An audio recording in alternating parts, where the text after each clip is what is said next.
Good evening. I am in for Chief Meteorologist Brad Panovich on this Monday, June 29th at 6:30 p.m. It was a very toasty afternoon, but if you didn't like today, you're going to hate the rest of the week. We've got summer in full throttle, especially as we end out the month of June, which, by the way, only one more day left.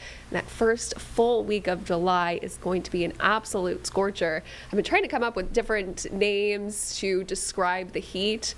So we're going to go each person around the table and say their favorite way to describe how hot it is. For me, I liked baking, and I said sweltering earlier today. All right, Rob? What was the question? What is your favorite way to describe the heat that's coming our way? Painful, avoid it, drink water, stay inside, jump in a pool.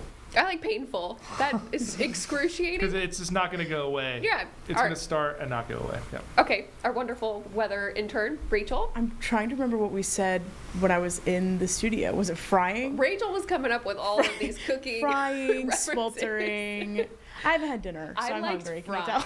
Yeah, because, it describes the heat, but also when you step outside in the sun, you feel like you're getting a sunburn. So just a reminder, this is when, of course, the sun angle is peaking this time of the year, so that UV index is obviously very high, usually a burn time less than 15 minutes. Now, we did have a backdoor cold front push through. This has brought in a couple of very, very isolated showers and thunderstorms, especially north and west of Charlotte. A beautiful view of High Brighton Mountain, showing some of those downpours off into the distance, but shows how some locations are just hot and humid while other locations getting in on some downpours. Your weather impacts: it was seasonably hot today, a few degrees above average. This is going to be the coolest day out of the next 7. So while today we hit 92, it felt as hot as 97, and that's going to be the trend going forward each and every day as we eye our first 100-degree day of the summer season, and we could do it multiple times as well. So a good reminder just to take it easy out there. Our average for this time of year is 90, and by the way, by the time we get into July, that is our hottest month on average, but we peak with an average high only about 91. So when we talk about upper 90s to lower 100s, this is abnormally heat headed our way, and potential to break some records as well. Outside now, it is 90 degrees. If you're going for an evening walk, it's going to be sweltering because this is what it feels like. It feels like 95 here in Charlotte, feeling like 97 over towards Syrah. So these evening hours are really not providing much relief at all. And again, we are just getting started. Feeling like 103 and above by Wednesday through much of your July 4th weekend. This is once again going to be that danger heat threshold where we do start to see more heat-related illnesses. Heat can creep up on you, and it could also impact a bigger population at once. So that is why heat is the #1 weather-related killer. So this is why we are emphasizing you to take care of yourself, not only you, but maybe you have neighbors, you got pets. Check on everyone, as this is going to heating up each and every day. So by the time we get to this Doppler radar, I do want to show you those downpours. Much of it is outside of the viewing area, especially just south of Asheville. We'll start to push into the upstate of South Carolina as we go into the next hour. We've had a couple of downpours between Ashpatauga, Avery, and Burke and Caldwell. Those continue to drift down to the south, but nothing in Charlotte, and that continues all the way to our South Carolina counties as well. This evening, like I mentioned, anything but cool. We'll be down into the 80s right around 11 o'clock, and then falling into the upper 70s right around midnight.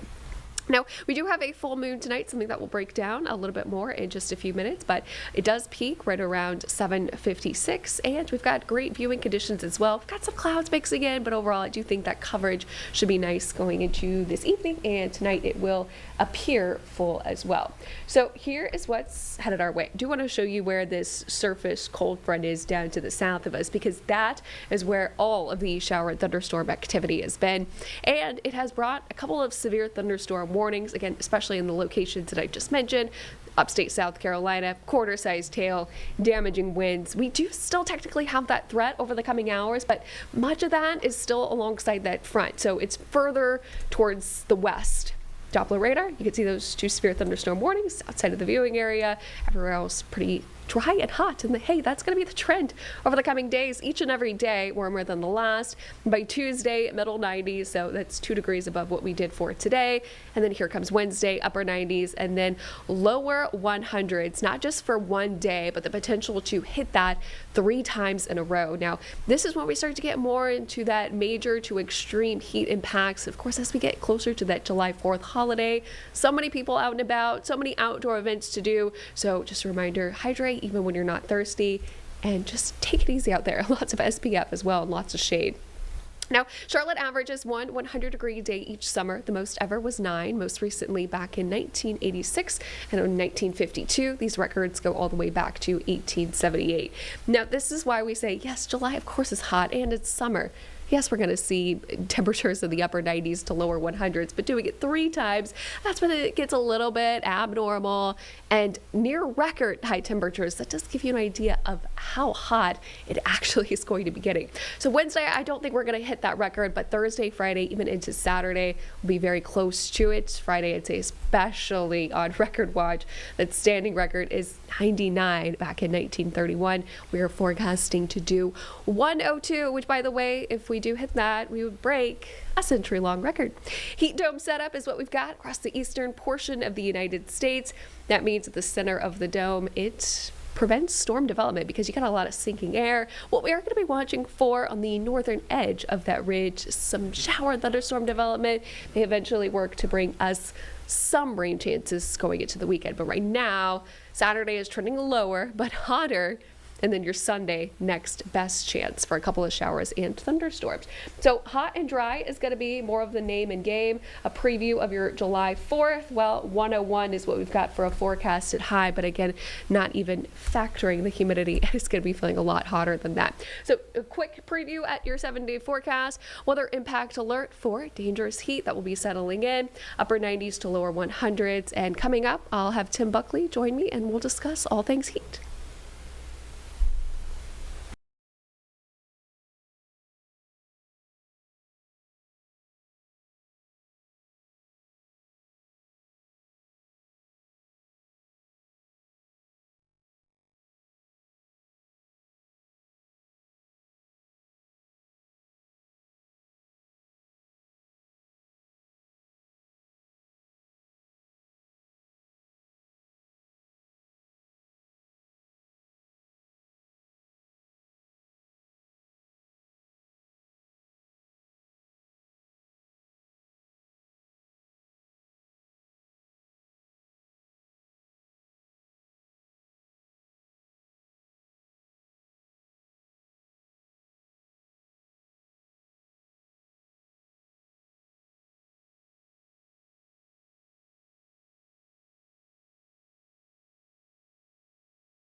Weather Impact Live with Brad Panovich is sponsored by Moisture Lock, crawl space, basement, and foundation repair experts serving the Carolinas since 1988. Tired of all this rain? Does your yard look like a swamp after it rains? Hi, I'm Greg Doggett with Moisture Lock, Charlotte's premier waterproofing and foundation repair company. The longer water sits, the softer soil will become. This can cause foundation issues. If you're having drainage issues, contact Moisture Lock. We'll get the water away from your home and out of your yard. Moisture Lock. Stabilize, enhance, protect.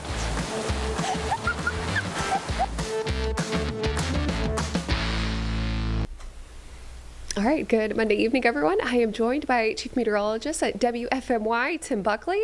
I am making a guest appearance while Brad Panovich is enjoying his time off this 4th of July week. And for the next 20 minutes, Tim and I are going to complain about how hot it's going to be this week. So stay tuned. That's right. We're going to be complaining about the heat, Bekah. We're going to be complaining about the humidity. We're probably going to be complaining about the fact that we're going to have to talk about this all day, every day for the next week. You know, heat is important, but it does kind of get repetitive after a little while. Yeah. It's going to be hot. It was hard to fathom that today we hit 92 at the Charlotte Douglas Airport, and I'm like, this is going to be the coolest day out of the next 7 days. It felt as hot as 97, and I took my dog to the dog park early this morning, and even in the shade, no relief. So definitely a week to take care of yourself, and July is coming in full throttle. And I think those are things that, you know, we're taking for granted right now, the fact that it's kind of normal summer outside. But by the end of the week, you know, even things like taking the dog to the dog park, you're going to need to think twice about it depending on the time of day, right? Because you're going to want their feet to stay, their paws to stay off the concrete and all these things. These are factors that we're all going to have to think about in our lives. What time are you going outside? How long are you spending outside? How much water are you drinking? What are you wearing? Fourth festivals. There's a lot of timing with this that makes it kind of difficult for a lot of plans that people might have going into the holiday. That's absolutely right. And I will say, a Facebook post that I saw earlier today that you had written about how, yes, this is obviously July, hottest month of the entire year. It's going to be hot. And yes, it is summer, but this is unseasonably hot conditions headed our way. And we have the chance in Charlotte to break 3 record high temperatures from Thursday all the way through July 4th. So that kind of gives an idea. Yes, it's hot in July, but we're headed towards record high temperatures. Even Friday, our standing record is 99, forecasting to do 102. And if we do hit that, well, we would beat almost a century-long record. And Charlotte typically averages just around 100-degree day each summer.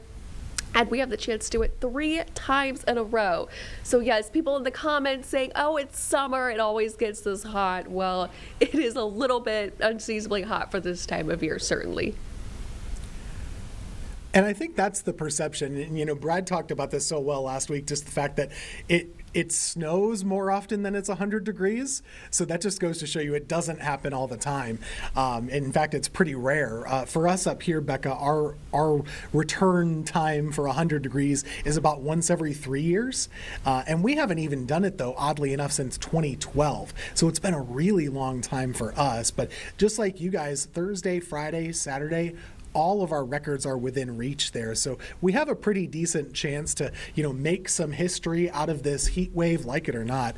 And I think, too, this is not a headline grabber, but our overnight lows, they'll probably be threatening or setting new records as well, which basically just means you're not cooling down. So you might have a low temperature of like 76 or 78 degrees. Those kind of things can break records, too. That's absolutely right, especially when I do packages on how it was the hottest or warmest spring of all time or hottest summer. A lot of that has to do with those low temperatures that are much warmer than average.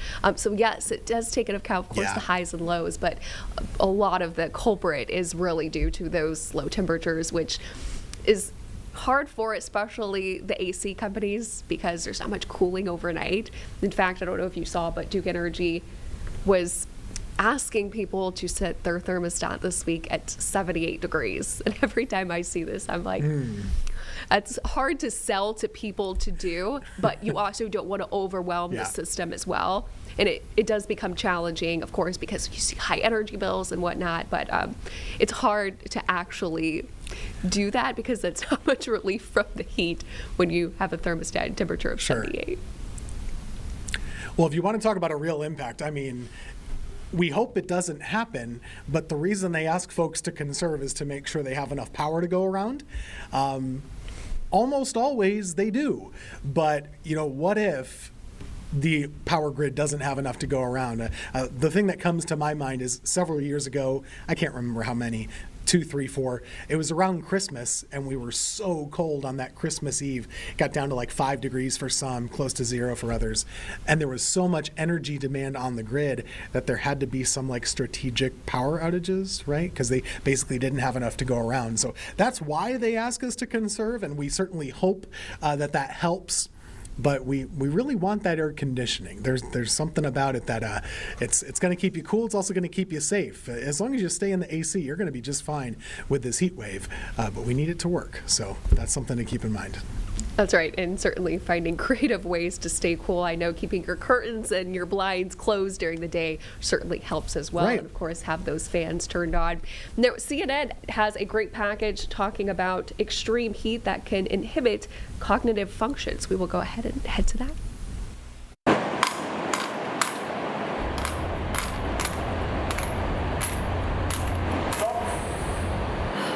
Everything that's going on with my body made that hard. We're here at the University of South Wales in the UK, and behind me here is an environmental chamber where scientists can control the temperature. And so they're going to crank the temperatures up to about 40 degrees Celsius, 104 degrees Fahrenheit. And the whole point of this exercise is to see what impact extreme heat has on my body. This on my head is measuring brain blood flow. Here is measuring skin temperature on my leg. They're going to be looking at cognitive functions, like how is my decision making affected by the heat? We need to understand what it's going to be like living in a much hotter world. Okay, Laura, so you're fully instrumented, you're ready for action, ready for liftoff. It's 40 degrees now, 20% humidity, and I can really feel it starting to sweat. My face is getting very hot. My skin temperature's gone up by a couple of degrees. Doing a really, really good job here. It's 40 degrees Celsius, but it's 85% humidity, and the difference is intense. It's like a sauna in here. This is really, really tough. My hands feel a bit shaky.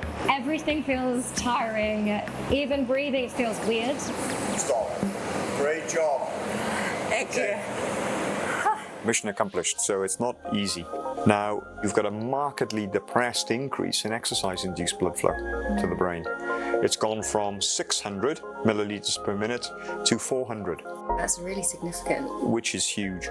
You're not getting enough fuel into the brain, you're not burning enough fuel to be able to make the right decisions. You would make potentially wrong decisions, rash decisions, and a much larger increase in pressure during exercise. So your heart is working a lot harder, probably about 30% harder, just because of that increase in temperature and humidity. Older patients, you know, this is a big deal for them. And they wouldn't be able to do the simplest tasks, even stand up to get out of a chair. From a cardiovascular perspective, that would just be too demanding. We're seeing now around the world is this really humid heat that is pushing places to the limits of survivability. We're seeing stronger heat waves, more humid weather, and the impacts on the body are pretty overwhelming. All right, an insightful package. And of course, we've been talking about the heat wave in Europe, and I've seen all the videos of people swimming in Paris just to find ways to keep cool. So this heat wave is coming kind of at a time where a lot of outdoor events, like you were mentioning, July 4th, and heat is often a silent killer. It overwhelms the body very quickly. So just a reminder, you know, as I'm sure we'll say all week long, just try and stay cool out there. Yeah, it was interesting to see, you know, just that you can measure the difference in your decision-making ability. So it really is, it's the physical affecting the mental. Basically, you know, your body is just not working the way that it should. And just the fact that the way the package was there with the Celsius and the accents and everything, it had me thinking of Europe and how awful this heat wave has been for them. You know, Bekah, basically all-time temperature records falling place to place from France to Germany. I know Britain's been affected by this, basically everybody. But that 40 C range, that 40 degrees range, which is around 100 over here, it's just everywhere. And they don't have the air conditioning like we do. In fact, a lot of them are being encouraged not to use it because they say it uses too much energy. But different situation, different culture, and they're not equipped for it the way that we are. So it's been a big problem over there in Europe. And Also, to pivot to that, I've seen so many videos of course, the World Cup visitors and them coming to America and experiencing our culture and talking about just the things that we take for granted, such as walking into a grocery store, walking into anywhere, and there's air conditioning, or their hotels have it, or their Airbnbs, something that we have all the time. But for them, it's such a new experience as well. And also, changing from Celsius to Fahrenheit. If they watch the news or if they're looking on their phone and it says Fahrenheit, that's also very different as well. Yeah, totally different situation. I hope they're having a good time. We'll be interested to see, with this heat wave actually too. I haven't looked at the locations, but I'm sure there might be some of those World Cup matches that do get impacted by the heat. This is a heat wave that's affecting us, but it's going to be affecting basically the entire eastern United States. So I know Philly has an outdoor stadium, New York does. I'm not sure about any others in the east, but that hot weather is going to play a role in, they have thresholds. They use that wet bulb globe temperature like we do, and we'll see how that works out later on this week. Certainly will be interesting to watch. Okay, we'll wrap a bow on the heat, something that we'll discuss more, of course, tomorrow and the rest of the week. Yeah. We do have a full moon tonight, and this June full moon is called the strawberry moon. So it peaks right around 7:56, but will appear full throughout the night as well. We've got some cloud cover out there, but I think viewing overall should be very nice. Of course, these names all come from the Farmer's Almanac, so each and every month has a different one, but should be great viewing tonight. Why it's called the strawberry moon? The name doesn't refer to its color. It comes from Native American tribes who use this full moon to mark the short strawberry harvest season. So this is also the first full moon just after the summer solstice and is the lowest full moon of the year. So look towards the southern sky, and we should have a nice show this evening. It should be visible and a nice night that's not too hot, too stifling for it to be visible. Yeah. It's not going to look pink. We always remember, folks, hey, strawberry, not the color, but it's just the nickname. And it kind of seems to me a lot of these nicknames, Bekah, they kind of come from the northern climates. It seems strawberry season is up there right now. For us, it's long past. I guess we're into blueberries now or something like that, but we're not dealing with that anymore. But hopefully you can see the moon tonight, snap some pictures, send it in to either Bekah or me, and we'll be happy to show them up later. Something you might have seen on social media over the last couple of days, there's a chance, or there was a chance anyway, of tropical development. This is not something that looks likely anymore. The Hurricane Center's been keeping an eye on this. What this is basically is just a stalled out front over the Gulf Stream, which from time to time, that can be a good way to get a quick forming tropical storm, but they've dropped the odds of that down all the way to 10%. And I know it caught some traction, it got some headlines. This is never something really that was going to impact us here in the Carolinas, but Bekah, I'm still rooting for a tropical system. I don't know about you. Sometime over the next couple of weeks, I'd love to get a low impact tropical storm or something to bring some rainfall in here without the problems. That would be really good news for our drought, but this is not going to be the one. Yeah, we need the rainfall. I remember seeing this newest disturbance pop up early Saturday morning, and while models had some sort of hope that maybe this would slowly, gradually develop, maybe even head westward into some of those southern states there, but yeah, not looking like the case at all. Yeah. May have brought some rain to the coast, but otherwise that chance is getting lower and lower. So maybe a little bit disappointing, I'd say. And I'm sure if anyone who read the headlines going into July 4th weekend, you see this and you're thinking, oh no, this is not going to be good for any holiday plans. But for those plans, at least are safe. So that's going to be the good news. Something to keep an eye on for sure. But yes, not looking like it's going to be our second named storm of the Atlantic hurricane season. Yeah, for sure. And the next name is Bertha, which some Carolinians will have memory of. Bertha's been a name that has gotten us on the coast before, back in the 90s. Something that happened over the weekend, big storms in Kentucky. You know, we had some regular run-of-the-mill storms, a couple that had some power outages in the Carolinas. Up in Kentucky, they had some awful problems with just devastating flooding. And I think the flooding was the real story up there. And it kind of serves as a reminder, you don't need a big weather system to cause bad flooding. We saw damage up that way. You know, we're looking at some pictures here of wind damage as well, but I know some of that flooding was deadly too, and the governor up there was talking about it.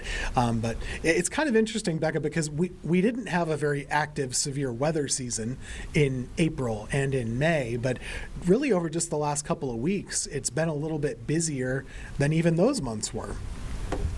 Yeah, that's right. And I was looking at the headlines too. Around 4 people died from flooding. The National Weather Service out in Kentucky said that showers and thunderstorms over the past 48 hours were some locations getting over 8 inches. We were dealing with, like you mentioned, some slow-moving downpours and a little bit of isolated flooding risk, especially in May. We've been seeing more of those summer-like pop-up showers and some thunderstorms. A lot of people, yes, it's very common for this time of year, but when you get one of those systems that just sits and trains over the same location, this can dump a lot of rainfall in a short amount of time. And that's honestly exactly what happened this weekend in Uptown. We had some really heavy rainfall, some loud lightning and thunder. I was out and about. I know a lot of people were. There was a lot of things going on. But we even had some minor street flooding. And it only rained. I mean, people are notorious for calling it like a 20-minute thunderstorm here in the Carolinas because it's here and it rains really heavy, lightning, thunder, and then it's gone in 20 minutes. It can happen so fast, and it's kind of reminds us too with this upcoming heat wave. A lot of times with heat and humidity, you always have that storm chance, and we just don't have that this time. So all the way through about Saturday, it's bone dry to go along with this heat. We'd love to have a little reprieve each afternoon, but it doesn't look to be the case this time. A little bit of a weather anniversary today, which is ironic. Back in 2012, one of the worst recent heat waves, not that recent, it's 14 years ago now, but all of the Carolinas was sweltering. Most of the eastern United States was sweltering as well. I know Raleigh hit 105 a couple times, and they hit 100 like 7 or 8 times during a week. This was one of the big wind storms in U.S. history. We call this a derecho. It's a big prolonged wind event over about 400 miles or more. But you can see this is a cool graphic because it splices the radar. It kind of stacks it on top of each other. It started in Chicago in the afternoon, and then it went all the way to D.C. and the coast. Kind of skipped us in North Carolina, but there were millions of people without power. If you have friends, family in the Mid-Atlantic, even in Virginia, they remember this storm. I was visiting some friends, Bekah, in Baltimore at the time, and we were out on the town at that time when the storm came through. It knocked everything out, and the high temperature that day was like 105, and the next day was 105. So those people didn't have power, and this is just a huge impact. So that can happen in these heat wave patterns as well. Yeah, and that's a terrible setup. And with that straight line wind damage, I mean, those winds were gusting anywhere from 70 even over 90 miles per hour. So impacting 10 states, which is just insane. So definitely a very memorable anniversary. Yeah, it was bigger impact than some hurricanes, really. I mean, in terms of scope and power outage number, and it was a big deal. So hope not to see that again. I don't think we will this week, but weather history. Yes, it is. All right, we'll put a bow on it. It was great chatting with you, and we will see you here at this time tomorrow. Have a great Monday evening.